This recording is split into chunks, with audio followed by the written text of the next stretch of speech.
Hello dears, welcome back to Feena study room. അപ്പോൾ നമ്മൾ കഴിഞ്ഞ ദിവസത്തെ ഇതിൻ്റെ ബാക്കിയായിട്ടുള്ള ഭാഗമാണ് 2020 തന്നെ അടുത്ത ഭാഗമാണ് നമ്മൾ നോക്കാം.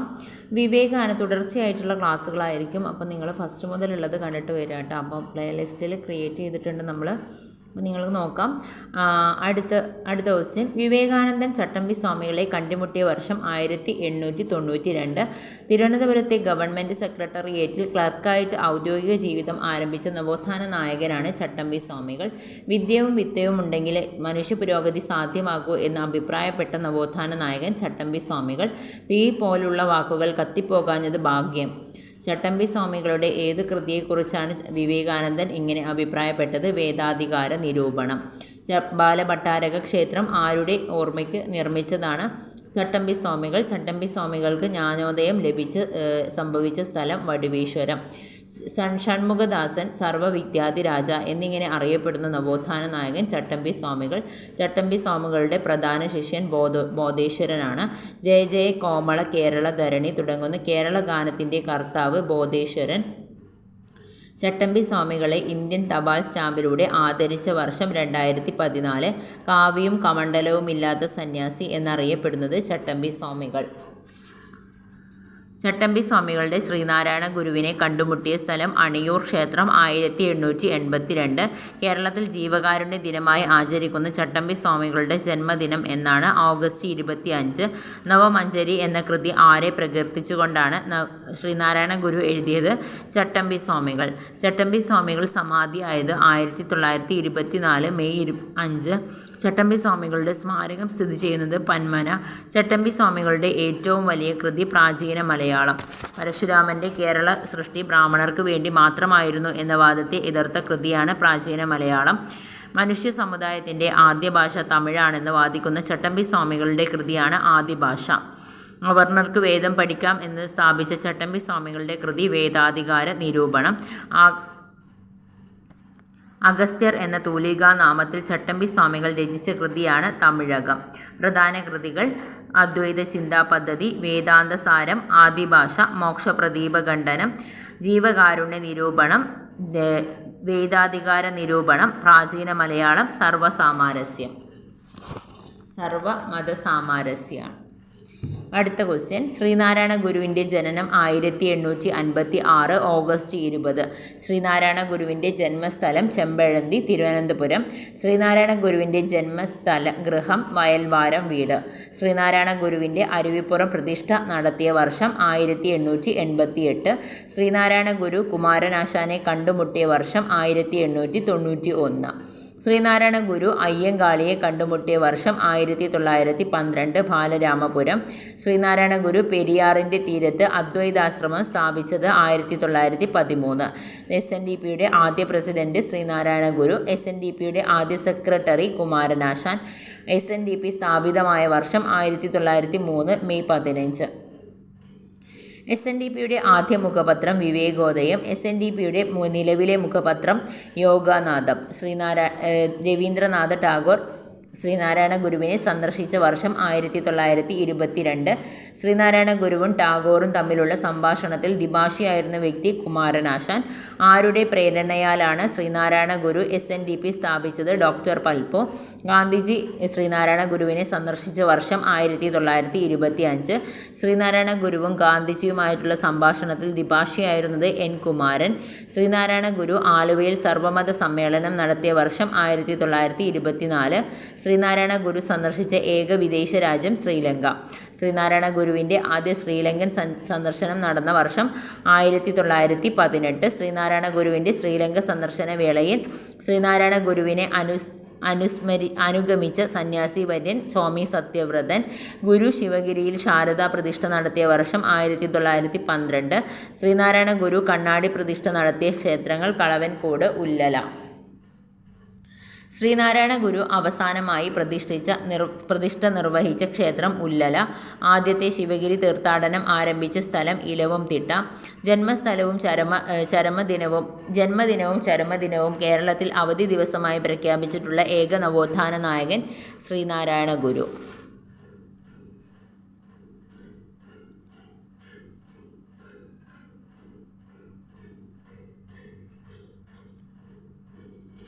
തപാൽ സ്റ്റാമ്പിൽ പ്രത്യക്ഷപ്പെട്ട ആദ്യ മലയാളി ശ്രീനാരായണ ഗുരു. മറ്റൊരു രാജ്യത്തിൻ്റെ സ്റ്റാമ്പിൽ പ്രത്യക്ഷപ്പെട്ട ആദ്യ മലയാളി ശ്രീനാരായണ ഗുരു, ശ്രീലങ്ക. ശ്രീനാരായണ ഗുരു സമാധിയായ വർഷം 1928 സെപ്റ്റംബർ 20. ശ്രീനാരായണ ഗുരു ഓപ്പൺ സർവകലാശാലയുടെ ആസ്ഥാനം കൊല്ലം. ശ്രീനാരായണ ഗുരു ഓപ്പൺ സർവകലാശാല നിലവിൽ വന്ന വർഷം 2020. ശ്രീനാരായണ ഗുരു ഓപ്പൺ സർവകലാശാലയുടെ ആദ്യ വൈസ് ചാൻസലർ മുബാറക് പാഷയാണ്. അടുത്ത ക്വസ്റ്റ്യൻ, SNDPയുടെ ആദ്യ vice president doctor Palpu. Ezhava സമുദായത്തിൽ നിന്നും മെഡിക്കൽ ഡിഗ്രി എടുത്ത ആദ്യ വ്യക്തി ഡോക്ടർ പൽപ്പു. മൈസൂരിൽ ജയിൽ സൂപ്രണ്ടായി സേവനമനുഷ്ഠിച്ച നവോത്ഥാന നായകൻ ഡോക്ടർ പൽപ്പു. ഈഴവ മഹാസഭ സ്ഥാപിച്ചത് ഡോക്ടർ പൽപ്പു.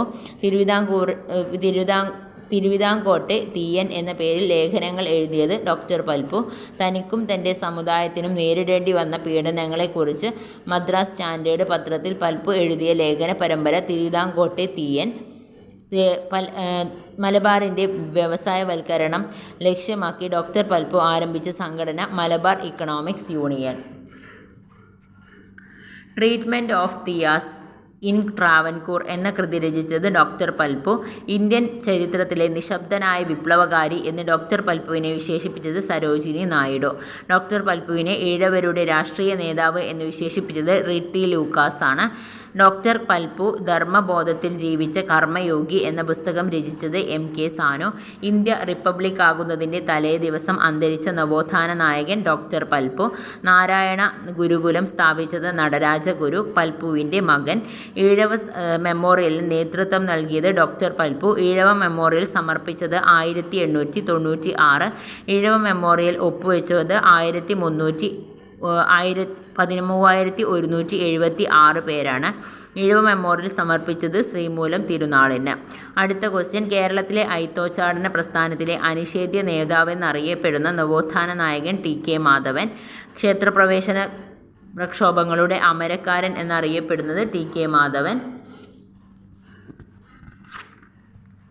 1918 തിരുവിതാംകൂറിലെ പൗരാവകാശങ്ങളെ സംബന്ധിച്ച് പൗരസമത്വവാദം എന്ന പേരിൽ ലേഖനം എഴുതിയത് TK മാധവൻ.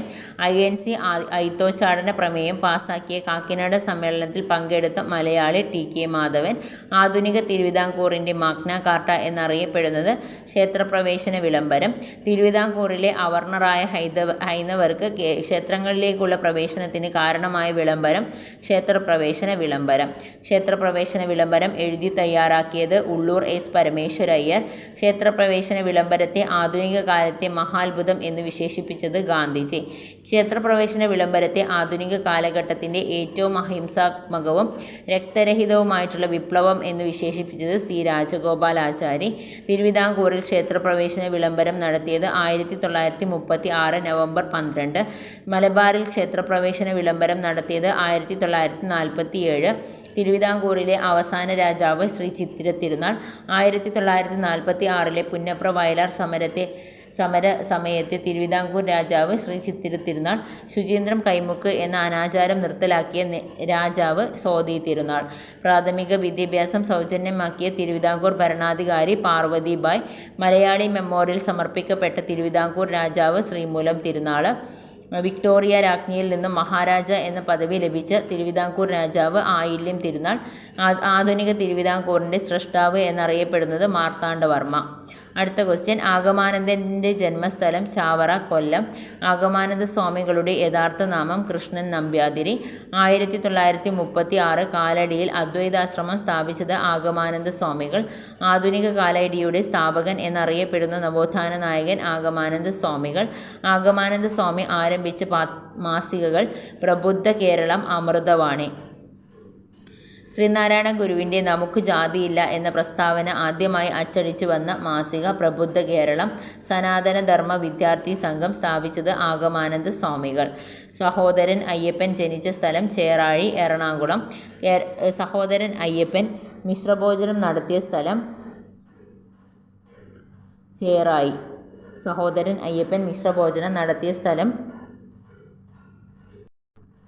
സഹോദരൻ അയ്യപ്പൻ മിശ്രഭോജനം നടത്തിയ സ്ഥലം ചേറായി. 1917 ജാതി വേണ്ട, മതം വേണ്ട, ദൈവം വേണ്ട, മനുഷ്യനെ എന്ന സന്ദേശം നൽകിയത് സഹോദരൻ അയ്യപ്പൻ. സഹോദരൻ സംഘം സ്ഥാപിച്ചത് കെ അയ്യപ്പൻ. 1917 സഹോദര സംഘത്തിൻ്റെ മുഖപത്രം സഹോദരൻ. വേലക്കാരൻ എന്ന പത്രം ആരംഭിച്ചത് കെ അയ്യപ്പനാണ്. യുക്തിവാദി മാസിക ആരംഭിച്ചത് കെ അയ്യപ്പൻ. കേരളത്തിലെ ആധുനിക പ്രസംഗ സമ്പ്രദായത്തിൻ്റെ പിതാവ് സഹോദരൻ അയ്യപ്പൻ. യുക്തിവാദി മാസിക ആരംഭിച്ച വർഷം 1928. വിദ്യാപോഷിണി എന്ന സാംസ്കാരിക സംഘടനയ്ക്ക് രൂപം നൽകിയത് സഹോദരൻ അയ്യപ്പൻ. സ്വതന്ത്രപരമായിട്ട് ചിന്തിക്കുക, ധീരമായി ചോദ്യം ചെയ്യുക എന്ന വാക്കുകളാണ് സഹോദരൻ അയ്യപ്പൻ. മാവേലി നാടുവാണിടും കാലം എന്ന കവിതയുടെ രചയിതാവ് സഹോദരൻ അയ്യപ്പൻ. പന്തിഭോജനം തൈക്കാടയ്യ, സമപന്തിഭോജനം വൈകുണ്ഠസ്വാമികൾ. മിശ്രഭോജനം സഹോദരൻ അയ്യപ്പ. പ്രീതിഭോജനം വാഗ്ഭടാനന്ദൻ. ഈഴവ ഉത്ബോധനം എന്ന കവിത രചിച്ചത് സഹോദരൻ അയ്യപ്പൻ. കൊച്ചി രാജ്യസഭയിലും തിരുക്കൊച്ചി മന്ത്രിസഭയിലും അംഗമായ സാമൂഹ്യ പരിഷ്കർത്താവ് കെ അയ്യപ്പൻ. 1938 സഹോദരൻ അയ്യപ്പൻ രൂപീകരിച്ച രാഷ്ട്രീയ party socialist party. Sahodaran Ayyappan അന്തരിച്ചത് 1968 മാർച്ച് 6. സഹോദരൻ അയ്യപ്പൻ സ്മാരകം എവിടെ സ്ഥിതി ചെയ്യുന്നു? ചേറായി. അടുത്ത ക്വസ്റ്റ്യൻ, അയ്യങ്കാളി ജനിച്ചത് 1863 ഓഗസ്റ്റ് 28. അയ്യങ്കാളി ജന്മസ്ഥലം വെങ്ങാനൂർ, തിരുവനന്തപുരം. സാധുജന പരിപാലന സംഘം സ്ഥാപിതമായിട്ടുള്ള വർഷം 1907. സാധുജന പരിപാലന സംഘത്തിൻ്റെ മുഖപത്രം സാധുജന പരിപാലിനി. സാധുജന പരിപാലിനിയുടെ മുഖ്യ പത്രാധിപരായിരുന്നത് ചെമ്പന്തറ കാളിച്ചോതി കറുപ്പൻ. സാധുജന പരിപാലന സംഘം പുലയ മഹാസഭയായിട്ട് മാറിയ വർഷം 1938. ആധുനിക ദളിതരുടെ പിതാവെന്നറിയപ്പെട്ടത് അയ്യങ്കാളി. ചാലിയ തെരുവ് ലഹളയുടെ സൂത്രധാരൻ അയ്യങ്കാളി. കേരള പട്ടികജാതി വികസന വകുപ്പിൻ്റെ ആസ്ഥാനം അയ്യങ്കാളി ഭവനാണ്. കേരള സ്പാർട്ടക്സ് എന്നറിയപ്പെട്ടിരുന്ന നവോത്ഥാന നായകൻ അയ്യങ്കാളി. അയ്യങ്കാളിയെ പുലയ രാജാവ് എന്ന് വിശേഷിപ്പിച്ചത് ഗാന്ധിജിയാണ്. അയ്യങ്കാളിയെ ഇന്ത്യയുടെ മഹാനായ പുത്രൻ എന്ന് വിശേഷിപ്പിച്ചത് ഇന്ദിരാഗാന്ധി. അയ്യങ്കാളി ചെയർ ആരംഭിച്ച സർവകലാശാല കേന്ദ്ര സർവകലാശാലയാണ്. ശ്രീമൂലം പ്രജാസഭയിൽ അംഗമായ ആദ്യ ഹരിജൻ അയ്യങ്കാളിയാണ്. അയ്യങ്കാളി ശ്രീമൂലം പ്രജാസഭയിൽ അംഗമായ വർഷം 1911. ആളിക്കത്തിയ തീപ്പൊരി എന്നറിയപ്പെടുന്ന നവോത്ഥാന നായകൻ അയ്യങ്കാളിയാണ്. 1915 നടന്ന 90-ാം ആണ്ട് സമരം എന്നറിയപ്പെടുന്ന ഊരൂട്ടമ്പലം ലഹള നയിച്ച നവോത്ഥാന നായകൻ അയ്യങ്കാളി. താഴ്ന്ന ജാതിക്കാരുടെ സഞ്ചാര സ്വാതന്ത്ര്യത്തിനു വേണ്ടി വെങ്ങാനൂർ മുതൽ കവടിയാർ വരെ വില്ലുവണ്ടി യാത്ര നടത്തിയ നവോത്ഥാന നായകനാണ് അയ്യങ്കാളി. വില്ലുവണ്ടി സമരം നടന്ന വർഷം 1893. 1915 നടന്ന കല്ലുമാല സമരത്തിന് നേതൃത്വം നൽകിയ നവോത്ഥാന നായകൻ അയ്യങ്കാളി. കല്ലുമാല സമരം നടന്ന വർഷം, സ്ഥലം പെരിനാട്, കൊല്ലം. കല്ലുമാല സമരത്തിൻ്റെ മറ്റൊരു പേര് പെരിനാട് ലഹള. തിരുവിതാംകൂറിലെ ആദ്യത്തെ കർഷക സമരം നയിച്ചത് അയ്യങ്കാളി. താഴ്ന്ന ജാതിയിൽപ്പെട്ട കുട്ടികളുടെ വിദ്യാഭ്യാസത്തിനായി അയ്യങ്കാളി കുടിപ്പള്ളിക്കൂടം സ്ഥാപിച്ചതെവിടെ? വെങ്ങാനൂർ. അയ്യങ്കാളി നഗര തൊഴിലുറപ്പ് പദ്ധതി ആരംഭിച്ച വർഷം 2010. അയ്യങ്കാളി അന്തരിച്ച വർഷം 1941. അയ്യങ്കാളി സ്മാരകം സ്ഥിതി ചെയ്യുന്നത് ചിത്രക്കൂടം, വെങ്ങാനൂർ. അടുത്ത ക്വസ്റ്റ്യൻ, ഗുരുവായൂർ സത്യാഗ്രഹത്തിൻ്റെ നേതാവ് കെ കേളപ്പൻ. ഗുരുവായൂർ സത്യാഗ്രഹത്തിൻ്റെ volunteer captain A K Gopalan. കേരളത്തിൽ ഉപ്പ് സത്യാഗ്രഹത്തിന് നേതൃത്വം നൽകിയത് കെ കേളപ്പൻ. NSSൻ്റെ സ്ഥാപക പ്രസിഡന്റ് കെ കേളപ്പൻ. മലപ്പുറം ജില്ല സ്ഥാപിച്ചപ്പോൾ കൊച്ചു പാകിസ്ഥാൻ സൃഷ്ടിക്കുകയാണ് എന്ന് അഭിപ്രായപ്പെട്ടത് കെ കേളപ്പൻ. കോൺഗ്രസിൽ നിന്നും വിരമിച്ച് സർവോദയ പ്രസ്ഥാനവുമായിട്ട് ചേർന്ന നവോത്ഥാന നായകൻ കെ കേളപ്പൻ. ഇന്ത്യയുടെ സ്വാതന്ത്ര്യം ലഭിക്കുന്ന സമയത്ത് KPCC അധ്യക്ഷൻ കെ കേളപ്പൻ. വൈക്കം സത്യാഗ്രഹത്തിൻ്റെ നേതാവ് കെ കേളപ്പൻ. ഖാദി, കുടിൽ വ്യവസായങ്ങൾ എന്നിവ കേരളത്തിൽ വേരുറപ്പിക്കുന്നതിനായിട്ട് പ്രവർത്തിച്ച കേരളീയനാണ് K Kelappan. Kerala Gandhi Kelappan museum and research centre നിലവിൽ വരുന്നത് പാക്കനാർപുരം, കോഴിക്കോട്. ഗ്രാമദീപം എന്ന പ്രസിദ്ധീകരണം ആരംഭിച്ചത് കെ കേളപ്പൻ. ആഗസ്റ്റ് വാഗ്ദാനത്തിൻ്റെ അസംതൃപ്തമായിട്ടുള്ള ഗാന്ധിജി ആരംഭിച്ച സത്യാഗ്രഹം വ്യക്തി സത്യാഗ്രഹം. 1940 വ്യക്തി സത്യാഗ്രഹത്തിലെ ആദ്യത്തെ സത്യാഗ്രഹി വിനോബ ഭാവെ. വ്യക്തി സത്യാഗ്രഹം ആരംഭിച്ച ദിവസം 1940 ഒക്ടോബർ 17. വ്യക്തി സത്യാഗ്രഹത്തിലെ രണ്ടാമത്തെ സത്യാഗ്രഹം ജവഹർലാൽ നെഹ്റു. വ്യക്തി സത്യാഗ്രഹത്തിലെ മൂന്നാമത്തെ വ്യക്തി ബ്രഹ്മദത്താണ്. ദില്ലി ചലോ പ്രസ്ഥാനം വ്യക്തി സത്യാഗ്രഹവുമായി ബന്ധപ്പെട്ടിരിക്കുന്നു. കേരളത്തിൽ നിന്നുള്ള ആദ്യ വ്യക്തി സത്യാഗ്രഹി കെ കേളപ്പൻ. അപരഗാന്ധിമാർ: Mayyazhi Gandhi, I K. Kumaran master, Delhi Gandhi, N. Krishnan Nair. ആധുനിക ഗാന്ധി: ബാബ ആംതെ. വേദാരണ്യം ഗാന്ധി: സി. രാജഗോപാലാചാരി. ബർദോളി ഗാന്ധി: സർദാർ വല്ലഭായ് പട്ടേൽ. ബീഹാർ ഗാന്ധി: ഡോക്ടർ രാജേന്ദ്ര പ്രസാദ്. അതിർത്തി Gandhi: Khan Abdul Ghaffar Khan. American Gandhi: Martin Luther King. Indonesian Gandhi: Ahmed Sukarno. African Gandhi: Kenneth Kaunda. ദക്ഷിണാഫ്രിക്കൻ ഗാന്ധി: നെൽസൺ മണ്ടേല. അടുത്ത ക്വസ്റ്റ്യൻ: എ കെ ഗോപാലൻ്റെ ജന്മദിനം പെരളശ്ശേരി, കണ്ണൂർ. പാവങ്ങളുടെ പടത്തലവൻ എന്നറിയപ്പെടുന്നത് A K G. Indian coffee ഹൗസിൻ്റെ രൂപീകരണത്തിൽ നിർണായക പങ്കുവഹിച്ച വ്യക്തിയാണ് എ കെ ജി. ഗുരുവായൂർ സത്യാഗ്രഹത്തിൻ്റെ volunteer captain A K G ആണ്. ഇന്ത്യയിൽ കരുതൽ തടങ്കൽ നിയമപ്രകാരം അറസ്റ്റിലാക്കിയ ആദ്യ വ്യക്തിയാണ് എ കെ ജി. 1936 കണ്ണൂരിൽ നിന്നും മദ്രാസിലേക്ക് പട്ടിണി ജാഥ നയിച്ചത് എ കെ ഗോപാലനാണ്. പട്ടിണി ജാഥയിൽ പങ്കെടുത്തവരുടെ എണ്ണം 32. ലോകസഭയിൽ ആദ്യത്തെ പ്രതിപക്ഷ നേതാവ് A K G. A K ജിയുടെ ആത്മകഥ എൻ്റെ ജീവിതകഥ. പ്രധാന കൃതികൾ: ഞാൻ ഒരു പുതിയ ലോകം കണ്ടു, എൻ്റെ പൂർവ്വകാല സ്മരണകൾ, കൊടുങ്കാറ്റിൻ്റെ മാറ്റൊലി, മണ്ണിനു വേണ്ടി. അടുത്ത ക്വസ്റ്റ്യൻ: ജന്മസ്ഥലം പണ്ഡിറ്റ് കറുപ്പൻ. ജന്മസ്ഥലം ചേരാനെല്ലൂർ, എറണാകുളം. പണ്ഡിറ്റ് കറുപ്പൻ ജനിച്ച വർഷം 1885 മെയ് 24. പണ്ഡിറ്റ് കറുപ്പൻ്റെ പിതാവ് പാപ്പു. പണ്ഡിറ്റ് കറുപ്പൻ്റെ മാതാവ് കൊച്ചുപെണ്ണ്. പണ്ഡിറ്റ് കറുപ്പൻ്റെ ഭാര്യ കുഞ്ഞമ്മ. പണ്ഡിറ്റ് കറുപ്പൻ്റെ ഏക മകൾ പാർവതി. പണ്ഡിറ്റ് കറുപ്പനെ കൊച്ചിൻ ലെജിസ്ലേറ്റീവ് കൗൺസിലിലേക്ക് നാമനിർദ്ദേശം ചെയ്ത വർഷം 1925. കേരളത്തിലെ എബ്രഹാം ലിങ്കൺ എന്നറിയപ്പെടുന്നത് പണ്ഡിറ്റ് കറുപ്പൻ. പണ്ഡിറ്റ് കറുപ്പന് കവിതിലകൻ ബഹുമതി നൽകിയത് കൊച്ചി രാജാവ്. പണ്ഡിറ്റ് കറുപ്പന് വിദ്വാൻ ബഹുമതി നൽകിയത് കേരളവർമ്മ വലിയ കോയി തമ്പുരാൻ. തേവരയിൽ വാലസമുദായ പരിഷ്കരണി സഭയും കൊടുങ്ങല്ലൂരിൽ ആനപ്പുഴയിൽ കല്യാണദായനി സഭയും വൈക്കത്ത് വാല സേവാ സമിതിയും രൂപവൽക്കരിക്കാൻ നേതൃത്വം നൽകിയത് പണ്ഡിറ്റ് കെ പി കറുപ്പൻ. ഇടക്കൊച്ചിയിൽ ജ്ഞാനോദയം സഭ, ഏങ്ങണ്ടിയൂരിൽ അരയ വംശോദ്ധരണി മഹാസഭ, കുമ്പളത്ത് സന്മാർഗ പ്രദീപ സഭ, പറവൂരിൽ സമുദായ സേവിനി എന്നിവ സ്ഥാപിച്ചത് പണ്ഡിറ്റ് കെ പി കറുപ്പൻ. കൊച്ചിൻ പുലയ മഹാസഭ സ്ഥാപിച്ചത് പണ്ഡിറ്റ് കെ പി കറുപ്പൻ. സമകാലിക ജാതി വ്യവസ്ഥയെ വിമർശിച്ചുകൊണ്ട് പണ്ഡിറ്റ് കറുപ്പൻ രചിച്ച കൃതിയാണ് ജാതിക്കുമ്മി. മദ്രാസ് ഗവർണറോടുള്ള ബഹുമാനാർത്ഥം കൊച്ചി രാജാവ് സംഘടിപ്പിച്ച ഉദ്യാന വിരുന്നിൽ അവഗണിക്കപ്പെട്ടതിനെ മനംനൊന്ത് കെ പി കറുപ്പൻ രചിച്ച കൃതിയാണ് ഉദ്യാന വിരുന്ന്. ചട്ടമ്പി സ്വാമികൾ സമാധിയായപ്പോൾ അനുശോചിച്ചുകൊണ്ട് കെ പി കറുപ്പൻ രചിച്ച കൃതിയാണ് സമാധി സപ്താഹം. 1919 കൊച്ചി മഹാരാജാവിൻ്റെ ഷഷ്ടിപൂർത്തിയോടനുബന്ധിച്ച് കെ പി കറുപ്പൻ രചിച്ച കൃതി ബാലകലേശം. പണ്ഡിറ്റ് കറുപ്പൻ്റെ വസതിയുടെ പേര് സാഹിത്യകുടീരം. സ്തോത്രമന്ദാരം, ലളിതോപഹാരം, കിളിപ്പാട്ട് എന്നീ കൃതികളുടെ കർത്താവ് പണ്ഡിറ്റ് കറുപ്പൻ. പ്ലൂറിസി എന്ന അസുഖം ബാധിച്ചത് മൂലം പണ്ഡിറ്റ് കറുപ്പനെ അന്തരിച്ച വർഷം 1938 മാർച്ച് 23. അടുത്ത ക്വസ്റ്റ്യൻ: കുണ്ടറ വിളംബരം പുറപ്പെടുവിച്ച ദിവസം 1809 ജനുവരി 11. വേലുത്തമ്പി ദളവയുടെ ജന്മസ്ഥലം കൽക്കുളം, കന്യാകുമാരി. വേലുത്തമ്പി ദളവയുടെ യഥാർത്ഥ നാമം വേലായുധൻ ചെമ്പകരാമൻ തമ്പി. കൊല്ലത്ത് ഹജൂർ കച്ചേരി സ്ഥാപിച്ചത് വേലുത്തമ്പി ദളവ. തിരുവിതാംകൂർ നായർ ബ്രിഗേഡിൻ്റെ അലവൻസ് കുറയ്ക്കാൻ തീരുമാനിച്ച വേലുത്തമ്പിയുടെ നീക്കത്തിനെതിരെ നടന്ന ലഹള തിരുവിതാംകൂർ പട്ടാള ലഹള. തിരുവിതാംകൂർ ദളവയായ വർഷം 1802. വേലുത്തമ്പി ദളവ തിരുവിതാംകൂർ ദളവയായിട്ടുള്ള വർഷം 802. വേലുത്തമ്പി ദളവ കുണ്ടറ വിളംബരം പുറപ്പെടുവിച്ച ക്ഷേത്രം ഇളമ്പല്ലൂർ ക്ഷേത്രം, കൊല്ലം. കുണ്ടറ വിളംബരാനന്തരം നടന്ന യുദ്ധം കൊല്ലം യുദ്ധം. 1809 ജനുവരി 15. വേലുത്തമ്പി ദളവ സ്മാരകം സ്ഥിതി ചെയ്യുന്നത് മണ്ണടി, പത്തനംതിട്ട. വേലുത്തമ്പിക്ക് ശേഷം ദളവയായത് ഉമ്മിണി തമ്പിയാണ്. അടുത്ത ക്വസ്റ്റ്യൻ: സർദാർ കാവാലം മാധവ പണിക്കർ എന്നാണ് പൂർണ്ണനാമം. സർദാർ കെ എം പണിക്കരുടെ പൂർണ്ണനാമം കാവാലം മാധവ പണിക്കർ എന്നാണ്. രാജ്യസഭയിലേക്ക് നാമനിർദ്ദേശം ചെയ്യപ്പെട്ട ആദ്യ മലയാളിയാണ് സർദാർ കെ എം പണിക്കർ. ഇന്ത്യയുടെ സ്വാതന്ത്ര്യാനന്തരം ചൈന, ഫ്രാൻസ് എന്നിവിടങ്ങളിൽ ഇന്ത്യൻ അംബാസിഡറായി പ്രവർത്തിച്ച വ്യക്തി Sardar K M Panicker. State re organisation commission അംഗമായിരുന്ന മലയാളി സർദാർ കെ.എം. പണിക്കർ. സാഹിത്യ അക്കാദമിയുടെ ആദ്യ അധ്യക്ഷൻ സർദാർ കെ.എം. പണിക്കർ. കേരള സിംഹം എന്നറിയപ്പെട്ടത് പഴശ്ശിരാജ.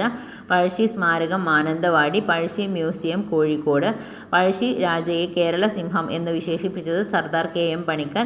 പഴശ്ശിരാജ അന്തരിച്ചത് 1905 നവംബർ 30. വയനാട്ടിലെ മാവിലാത്തോട് എന്ന സ്ഥലത്ത് വെച്ചാണ് പഴശ്ശിരാജ അന്തരിച്ചത്.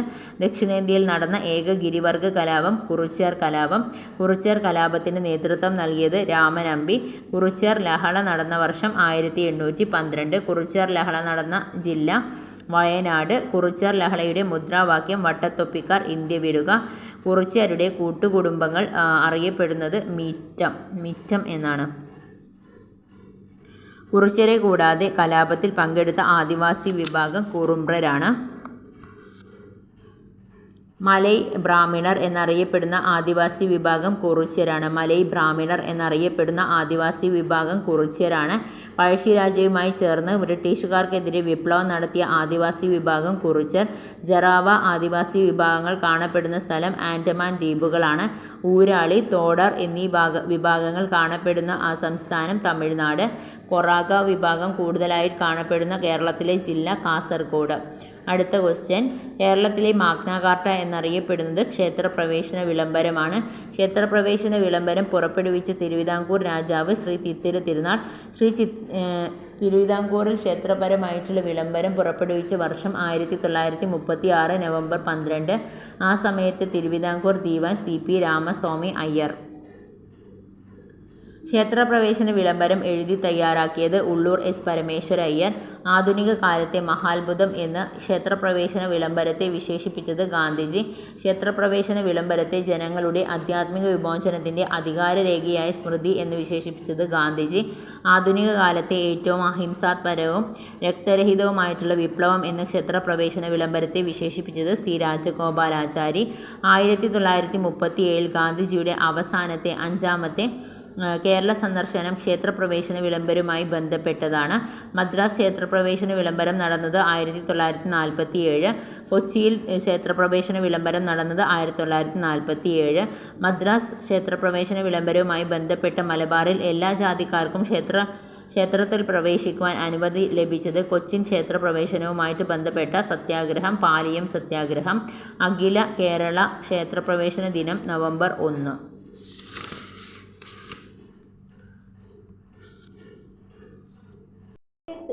എറിക് എച്ച് എറിക്സന്റെ തൻ്റെ തിയറി രൂപപ്പെടുത്തുവാൻ അടിസ്ഥാനമാക്കിയത് ഫ്രോയിഡിൻ്റെ സൈക്കോ അനാലിസിസ് തിയറിയാണ്.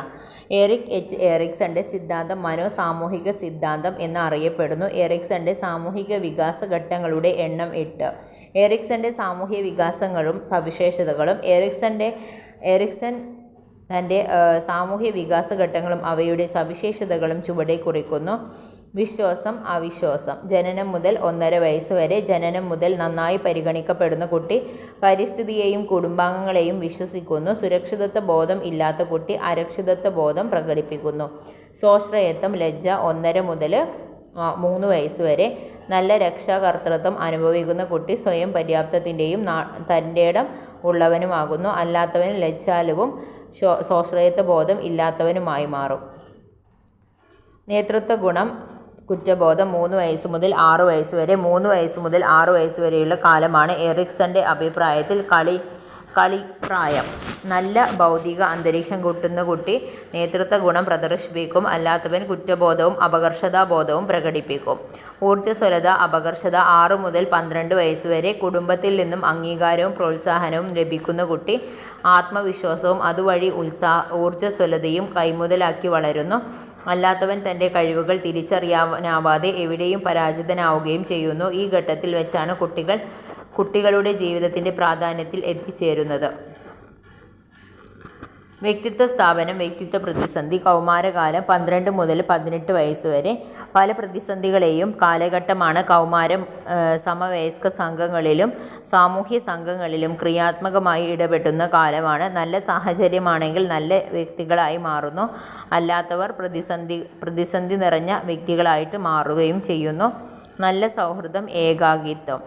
കൗമാര യൗവന കാലഘട്ടത്തിലെ നല്ല സാമൂഹ്യ ചുറ്റുപാടുകളും സൗഹൃദ ബന്ധങ്ങളും നല്ല വ്യക്തിത്വ വികസനത്തിന് വഴിയൊരുക്കും. ഇങ്ങനെ ഒരവസ്ഥ ഇല്ലെങ്കിൽ വ്യക്തി സമൂഹത്തിൽ ഏകാഗിയായി മാറും.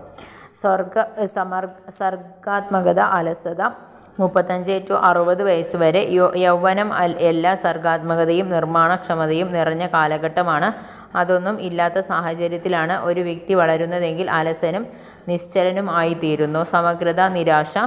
60 വയസ്സിന് ശേഷമുള്ള കാലം സമൂഹത്തിൽ നല്ല വ്യക്തിത്വത്തിനുടമയായി തൻ്റെ കർത്തവ്യങ്ങൾ മുഴുവൻ നിറവേറ്റി നന്നായി ജീവിച്ചു എന്ന് കണ്ടെത്തുന്ന ഒരു വ്യക്തി കഴിഞ്ഞ ജീവിതത്തിൽ സന്തുഷ്ടനും ആത്മവിശ്വാസമുള്ളവനുമാകുന്നു.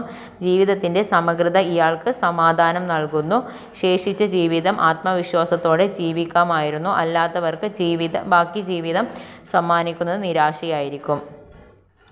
സുരക്ഷിതത്വം. വ്യക്തിയുടെ ആവശ്യങ്ങൾ ചെറിയ ആവശ്യങ്ങളിൽ നിന്നും വലിയ ആവശ്യങ്ങളിലേക്ക് ശ്രേണി രീതിയിൽ തയ്യാറാക്കിയത് അബ്രഹാം മാസ്ലോ. മാസ്ലോയുടെ ആവശ്യങ്ങളുടെ ശ്രേണി: ആത്മസാക്ഷാത്കാരം, ആദരിക്കപ്പെടുക, സ്നേഹിക്കപ്പെടുക, സുരക്ഷിതത്വബോധം, ജൈവികാവശ്യങ്ങൾ. മാസ്ലോയുടെ അഭിപ്രായത്തിൽ ആവശ്യ ശ്രേണിയിൽ ഉയർന്ന തലം എന്നറിയപ്പെടുന്നത് ആത്മസാക്ഷാത്കാരം. അബ്രഹാം മാസ്ലോയുടെ ആവശ്യങ്ങളുടെ ശ്രേണി: ആദരമായിട്ട് ബന്ധപ്പെട്ട ആവശ്യങ്ങൾക്ക് മുകളിലായി വൈജ്ഞാനിക ആവശ്യങ്ങളും അതിനു മുകളിലായിട്ട് സൗന്ദര്യാത്മക ആവശ്യങ്ങളും ഉൾപ്പെടുത്തി പിന്നീട് പരിഷ്കരിക്കപ്പെട്ടിട്ടുണ്ട്. പരിസ്ഥിതിയിൽ നിന്നും ആർജിക്കപ്പെടുന്നു. ദ്വിഘടക സിദ്ധാന്തം. ദ്വിഘടക സിദ്ധാന്തം ആവിഷ്കരിച്ചത് ചാൾസ് പിയർമാനാണ്. ദ്വിഘടക സിദ്ധാന്തം അനുസരിച്ച് ബുദ്ധിശക്തിയിലെ 2 ഘടകങ്ങൾ പൊതുഘടകവും പ്രത്യേക ഘടകവും. പൊതുഘടകം ഓരോ വ്യക്തിയുടെയും ഏതൊരു മാനസിക പ്രക്രിയയിലും ജി ഫാക്ടർ ഏറിയോ കുറഞ്ഞോ അടങ്ങിയിരിക്കും. ജി ഘടകം ജന്മസിദ്ധമാണ്. ജി ഫാക്ടർ സ്ഥിര ഘടകമാണ്. എല്ലാവരിലും പൊതുവായിട്ട് കാണപ്പെടുന്ന എല്ലാ പ്രവർത്തനങ്ങളും കാണപ്പെടുന്നു. അളവ് കൂടുന്നതിനനുസരിച്ച് കുട്ടിയുടെ ജീവിത വിജയവും കൂടും. പ്രത്യേക ഘടകം എസ് ഘടകത്തിൻ്റെ കർമ്മസിദ്ധമാണ്. പരിസ്ഥിതിയിൽ നിന്നും ആർജിക്കുന്നു. ഒരു വ്യക്തിയുടെ ഓരോ പ്രവർത്തനങ്ങളിലും വ്യത്യസ്തമായിട്ടുള്ള രീതിയിൽ പ്രവർത്തിക്കുന്നു. എസ് ഫാക്ടറിൻ്റെ അളവിൽ വ്യക്തി വ്യത്യാസങ്ങൾ ഉണ്ടായിരിക്കും.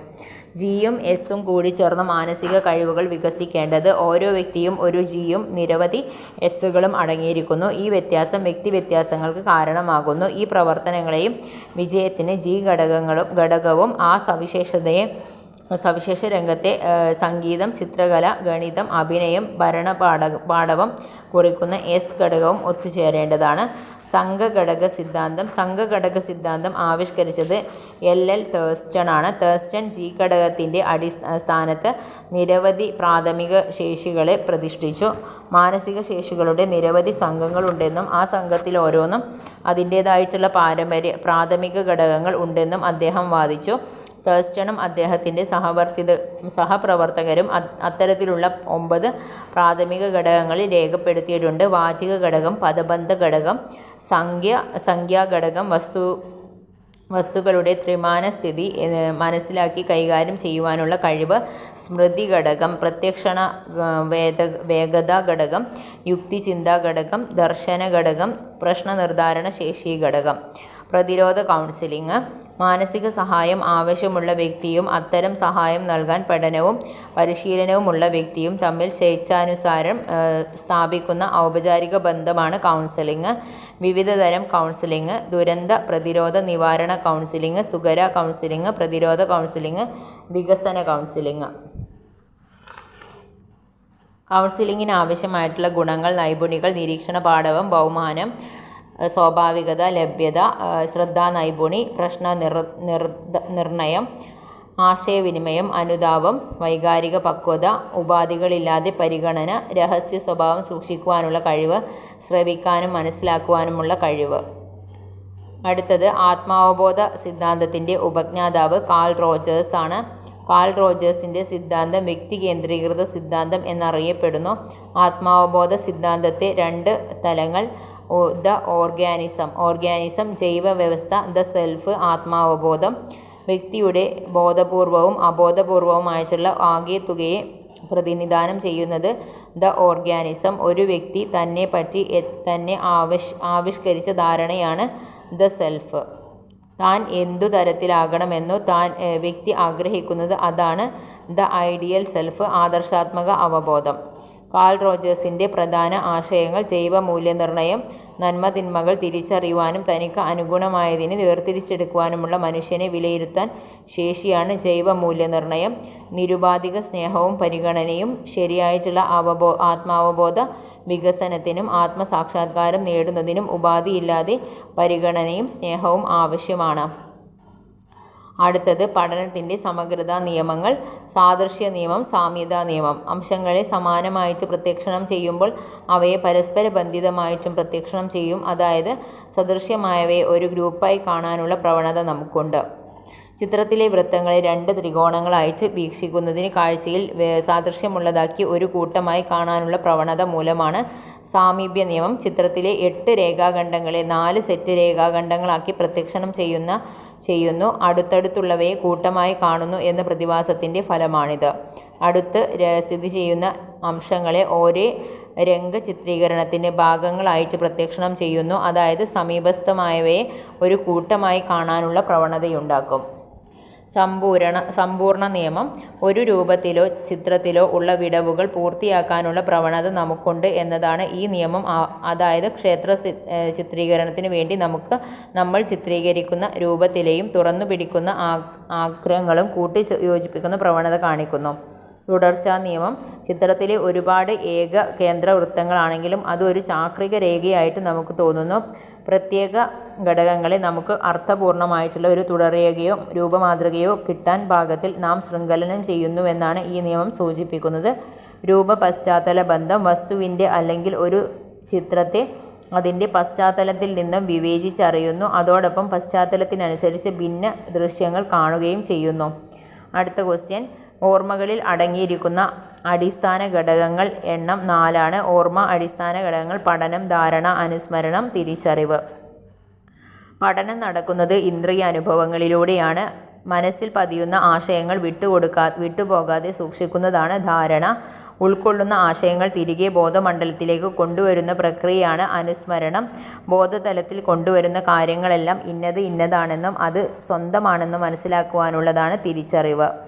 അടുത്തത് നിലവിലുള്ള ബുദ്ധിയുടെ വർഗീകരണം മുന്നോട്ട് വെച്ചത് ടെർമാനാണ്.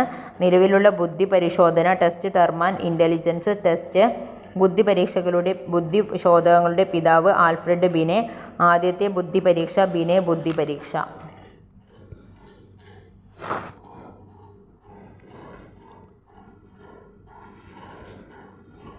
IQ എന്ന ആശയം ആദ്യം അവതരിപ്പിച്ചത് വില്യം സ്റ്റേൺ ആണ്. IQ = MA/CA. IQ വർഗീകരണം 140 and above ആണെങ്കിൽ പ്രതിഭാശാലിയാണ്.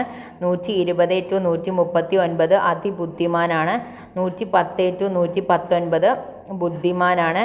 90 to 109 വരെ ശരാശരിക്കാരൻ. 80 to 89 ബുദ്ധി കുറഞ്ഞവൻ. 70 to 79 അതിർത്തി രേഖയിലുള്ളവൻ. 70 താഴെ മന്ദബുദ്ധി. 50 to 69 മൂഢബുദ്ധി. 25 to 49 ക്ഷീണബുദ്ധി. ബിലോ 25 ജഡബുദ്ധി. Stephen M Corey. പഠന പ്രക്രിയയുടെ ഒരു ക്ലാസ് റൂമിൽ അധ്യാപകൻ നേരിടുന്ന പ്രശ്നങ്ങൾ ശാസ്ത്രീയമായിട്ട് അന്വേഷിച്ച് പരിഹാരം കണ്ടെത്താൻ ഉപയോഗിക്കുന്ന ഗവേഷണ തന്ത്രമാണ് ആക്ഷൻ റിസർച്ച്, ക്രിയാഗവേഷണം. ക്രിയാഗവേഷണത്തിൻ്റെ ഘട്ടങ്ങൾ: ഗവേഷണ പ്രശ്നം കണ്ടെത്തുക, പ്രശ്നത്തിൻ്റെ പരികൽപ്പന രൂപപ്പെടുത്തുക, പ്രവർത്തന പദ്ധതി. പ്രീ ടെസ്റ്റിൻ്റെ ഫലവിശകലനവും കാരണങ്ങൾ കണ്ടെത്തലും പരിഹാരങ്ങൾ നിർദ്ദേശങ്ങൾ വികസിപ്പിക്കലും നടപ്പിലാക്കലും. പോസ്റ്റ് ടെസ്റ്റ് വിശകലനം, അന്തിമമായ വിശകലനം. അടുത്തത്, ഒരു വ്യക്തി തൻ്റെ ചുറ്റുപാടുകളുമായോ പ്രശ്നങ്ങളുമായോ ഒത്തുചേരാൻ പറ്റാതെ വരുമ്പോൾ സ്വീകരിക്കുന്ന തന്ത്രങ്ങളാണ് സമായോജന തന്ത്രങ്ങൾ. വേദനാജനകമായിട്ടുള്ള അനുഭവങ്ങളും ആഗ്രഹങ്ങളും അബോധ മനസ്സിലേക്ക് തള്ളിവിടുന്ന സമായോജന തന്ത്രമാണ് ദമനം. സ്വന്തം ബലഹീനതകൾ, കുറ്റങ്ങൾ, പരാജയം മറ്റുള്ളവരുടെ ആരോപിക്കുന്ന തന്ത്രമാണ് പ്രക്ഷേപണം.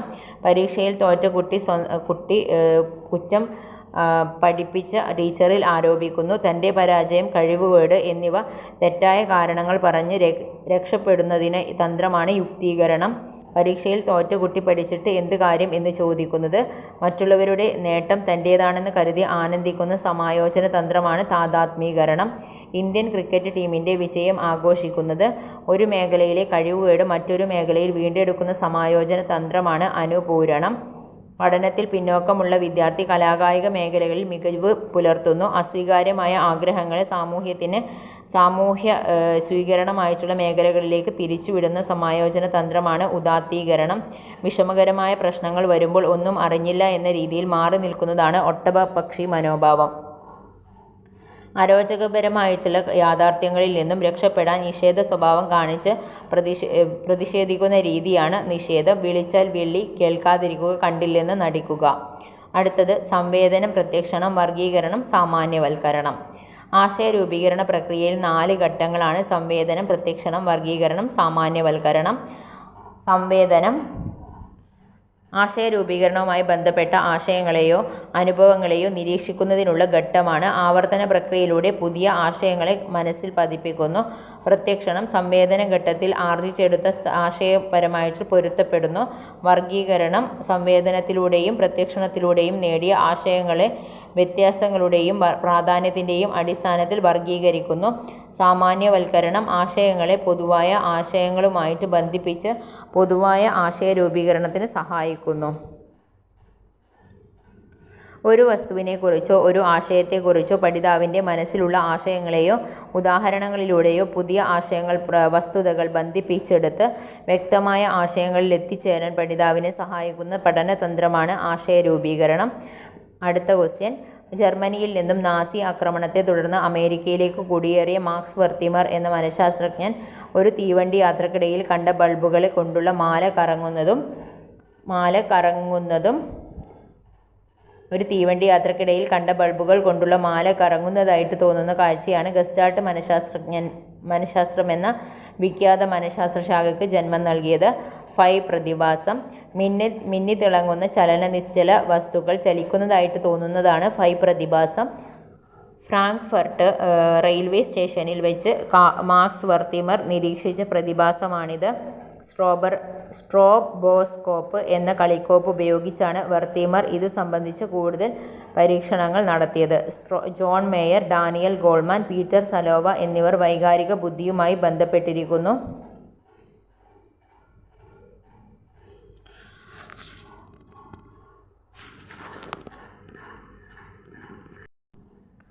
ഫൈ പ്രതിഭാസം. മിന്നിത്തിളങ്ങുന്ന ചില നിശ്ചല വസ്തുക്കൾ ചലിക്കുന്നതായിട്ട് തോന്നുന്നതാണ് ഫൈ പ്രതിഭാസം. ഫ്രാങ്ക്ഫർട്ട് റെയിൽവേ സ്റ്റേഷനിൽ വെച്ച് മാക്സ് വെർത്തിമർ നിരീക്ഷിച്ച പ്രതിഭാസമാണിത്. സ്ട്രോബോസ്കോപ്പ് എന്ന കളിക്കാൻ ഉപയോഗിച്ചാണ് വെർത്തിമർ ഇത് സംബന്ധിച്ച് കൂടുതൽ പരീക്ഷണങ്ങൾ നടത്തിയത്. John Mayer, Daniel Goleman, Peter Salovey എന്നിവർ വൈകാരിക ബുദ്ധിയുമായി ബന്ധപ്പെട്ടിരിക്കുന്നു.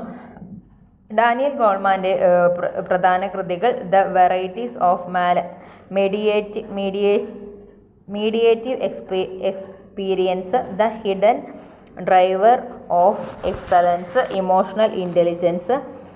വ്യക്തിത്വത്തിൻ്റെ ഘടനയായ ഇദ്, അഹം, അത്യഹം എന്നിങ്ങനെ തരംതിരിച്ചത് സിഗ്മണ്ട് ഫ്രോയിഡാണ്. ഇദ്, ഈഗോ, സൂപ്പർ ഈഗോ ഇവ തമ്മിലുള്ള ചലനാത്മകമായിട്ടുള്ള സംതുലനം തൃപ്തികരവും ആഹ്ലാദപരവും വ്യക്തിത്വത്തിന് കാരണവുമാകുന്നു. ജന്മവാസനപരവും പ്രകൃതിപരവുമായിട്ടുള്ള ചോദനകൾ കുടികൊള്ളുന്ന ഇദ് ആണ് ഒരു വ്യക്തിയുടെ മാനസിക പ്രവർത്തനങ്ങൾക്ക് വേണ്ട ഊർജം. ഫ്രോയിഡ് ലിബിഡോ എന്നാണ് ഇതിനെ പ്രദാനം ചെയ്യുന്നത്. അടുത്തത് ഇദ്. മനുഷ്യ മനസ്സിലെ പ്രാകൃതമായ വികാര ശക്തിയാണ് ഇദ്. ജന്മവാസനകൾ ഇദിനെ ഉത്തേജിപ്പിക്കുന്നു. ഒരു ജീവി എന്ന നിലയിൽ വ്യക്തിക്ക് ആനന്ദം നൽകുക എന്ന ഒരൊറ്റ ലക്ഷ്യമാണ് ഇദ് പ്രവർത്തിക്കുന്നതിൽ. നന്മ തിന്മകളോ ശരി തെറ്റുകളോ അയാഥാർത്ഥ്യങ്ങളോ പരിഗണിക്കാറില്ല. ഇത് സുഖതത്വം അനുസരിച്ച് പ്രവർത്തിക്കുന്നു. അഹം ഇദിനെ നിയന്ത്രിക്കുകയും അടക്കി നിർത്തുകയും ചെയ്യുന്ന വൈകാരിക ശക്തിയാണ് അഹം. ഒരു വ്യക്തിയെ യാഥാർത്ഥ്യബോധം ഉൾക്കൊണ്ട് പെരുമാറാൻ സഹായിക്കുന്ന അഹം യാഥാർത്ഥ്യ ബോധന തത്വം അനുസരിച്ചാണ് പ്രവർത്തിക്കുന്നത്. അനന്തരഫലങ്ങളെക്കുറിച്ച് വ്യക്തിക്ക് താക്കീത് നൽകി ഒരു നിയന്ത്രണ ഘടകമായി അഹം പ്രവർത്തിക്കുന്നു. ഇദും ഈഗോയും തമ്മിലുള്ള ബന്ധം കുതിരയും കുതിരക്കാരനാലും തമ്മിലുള്ള പോലെയാണെന്ന് ഫ്രോയിഡ് അഭിപ്രായപ്പെട്ടിട്ടുണ്ട്. മനുഷ്യ മനസ്സിനെ പോലീസ് ഫോഴ്സ് ആയും വ്യക്തിത്വത്തിൻ്റെ പാലകൻ ആയും ഈഗോയെ കണക്കാക്കുന്നു. അത്യഹം മനുഷ്യ മനസ്സിലെ ഈഗോവിൻ്റെ തന്നെ പരിണിത രൂപമാണ്. സന്മാർഗികമായിട്ടും സാംസ്കാരികമായും അനുബന്ധനം ചെയ്യപ്പെട്ട മാനസികാംശമാണ് സൂപ്പർ ഈഗോ. യാഥാർത്ഥ്യത്തിന് പകരം ആദർശത്തെയും സന്മാർഗികതയെയും പ്രതിനിധാനം ചെയ്യുന്നു. സന്മാർഗിക തത്വം അനുസരിച്ചാണ് അത്യഹം പ്രവർത്തിക്കുന്നത്. ഫ്രോയിഡിൻ്റെ കണ്ടെത്തലുകൾ. സ്വപ്നാപഗ്രഥനം. മാനസിക പ്രശ്നങ്ങൾ ഉള്ളവരെ ചികിത്സിക്കുന്നതിന് ഫ്രോയിഡ് കണ്ടെത്തിയ രീതിയാണ് സ്വപ്നാപഗ്രഥനം. സ്വപ്നവ്യാഖ്യാനത്തിലൂടെ അബോധ മനസ്സിൻ്റെ ഉള്ളടക്കം കണ്ടെത്തുന്ന രീതിയാണിത്. നാക്കുപിഴ. നമ്മുടെ അബോധ മനസ്സിലെ ചിന്തകൾ നാം അറിയാതെ പുറത്തു വരുന്നതാണ് നാക്കുപിഴ. ഇത് അബോധ മനസ്സിൻ്റെ സ്വാധീനം കൊണ്ടാണെന്ന് ഫ്രോയിഡ് പറയുന്നു. ഇതിൻ്റെ ചോദകങ്ങളെ യാഥാർത്ഥ്യബോധത്തോടെ നിയന്ത്രിക്കുന്ന ഈഗോയും സാമൂഹ്യ നിയമങ്ങൾക്കും വ്യവസ്ഥകൾക്കും അനുസരിച്ച് ചോദനങ്ങളെ നിയന്ത്രിക്കുന്ന സൂപ്പർ ഈഗോയും പരസ്പര പൂരകങ്ങളായിട്ട് പ്രവർത്തിക്കുമ്പോഴാണ് വ്യക്തിത്വം സന്തുലിതമാകുന്നത്. അതായത് ഇതിൻ്റെ ശക്തമായ പ്രാകൃത ചോദനകളും സൂപ്പർ ഈഗോയുടെ ശക്തമായ നിയന്ത്രണങ്ങളും തമ്മിൽ സന്തുലനം വരുത്തുന്ന ഈഗോയാണ്. അതുകൊണ്ടാണ് ഈഗോവിൻ്റെ വ്യക്തിത്വത്തിൻ്റെ പാലകൻ എന്ന് വിശേഷിപ്പിക്കുന്നത്. ഒരു ഗ്രൂപ്പിനുള്ളിലെ അംഗങ്ങളുടെ സാമൂഹ്യ ബന്ധത്തിൻ്റെ തോത് നിർണ്ണയിക്കുവാനും അയാളുടെ സ്വകാര്യതയും അയാളോടുള്ള വിമുഖതയും എത്രമാത്രമാണെന്ന് പരിശോധിക്കുവാനുമുള്ള ഒരു മാർഗമാണ് സാമൂഹ്യ ബന്ധ പരിശോധന. സമൂഹമിതിയുടെ ഉപജ്ഞാതാവ് ജെ.എൽ. മൊറീനോ.